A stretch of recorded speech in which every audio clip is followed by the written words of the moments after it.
इस दुनिया में बहुत ही तरह के जीव जंतु देखे गए हैं।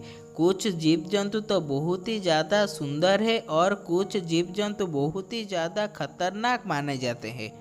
और अगर बात किया जाए जो जीव जंतु पहले देखे गए थे इस दुनिया में, उनमें से सबसे बड़ा सांप टाइटनोबोआ और पानी में रहने वाला सबसे बड़ा दानव जिसका नाम है मस्वासरस, उनका नाम सबसे पहले आता है।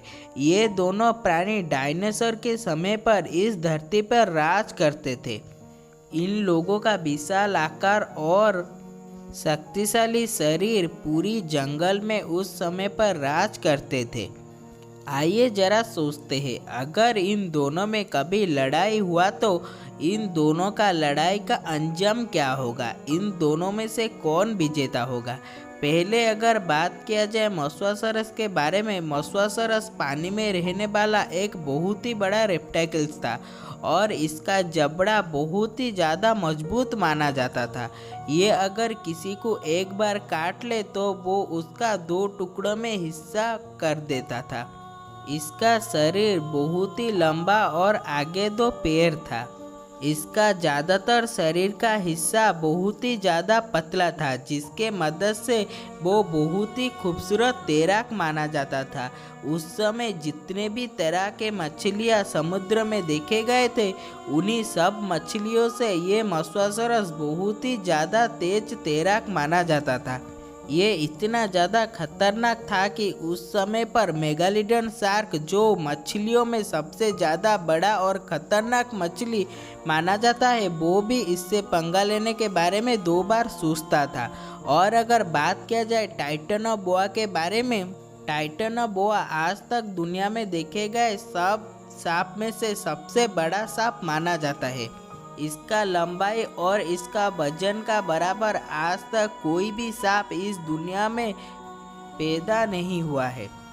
ये सांप इतना ज़्यादा खतरनाक था कि ये बड़े बड़े डायनासोर जैसे कि टीरेक्सोर को भी अपना शिकार बनाता था और उसे मारकर खा जाता था।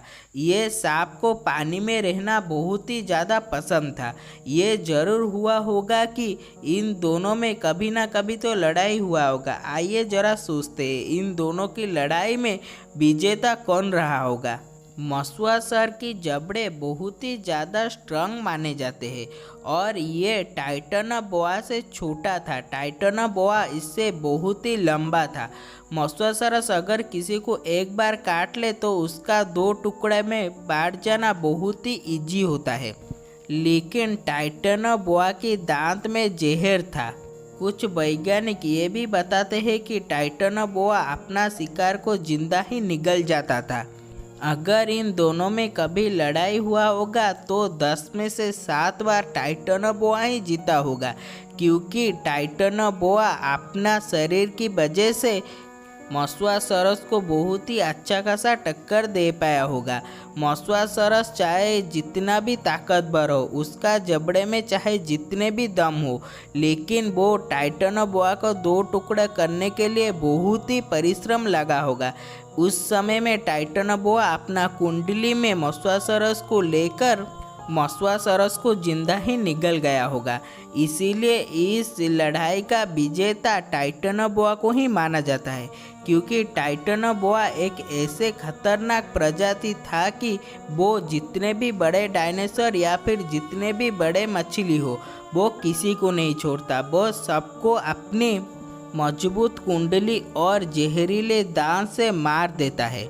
डरने के बाद तो ये है, कुछ वैज्ञानिक ये बताते हैं कि आज भी ये प्राणी अमेज़न जंगल पर कहाँ पर देखे जाते हैं। अगर ये प्राणी सच में आज भी जिंदा है तो वो कभी ना कभी इंसानों के सामने ज़रूर आएगा। तब पता चलेगा कि ये प्राणी असल में कितना ज़्यादा खतरनाक है।